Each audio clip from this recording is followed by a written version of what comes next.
শুভ সকাল। দেখতে পাচ্ছেন ওটস অমলেট, ডিম, ওটসের সাথে আছে অনেক রকমের সবজির ব্লেন্ড করে এই ওটস অমলেটটা বানানো হয়। আমি আসলে এটা বানিয়ে সকালের নাস্তাটা করি। এতদিন তো সেমাই, পোলাও, রোস্ট এগুলো খাওয়া হয়েছে। ঈদ গেল, 3 দিন হয়। তো আজ থেকে ওই খাবারগুলো অফ রেখে আসলাম সেই চিরচেনা অমলেট ওটসে। আর হচ্ছে সাথে তরমুজ আছে, যেহেতু এখন সিজনটা তরমুজের চলে আসছে।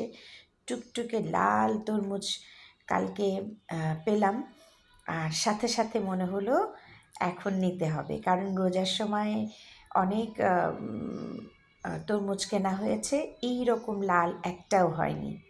তবে মিষ্টি ছিল, একটু পিঙ্ক একটু লাল এই টাইপ ছিল কালার, আর মিষ্টি ছিল, সেজন্য কয়েকটা কেনা হয়েছে রোজাতে। আর এখন কিন্তু রেড চলে আসছে এবং সামনে সিজনটা আরও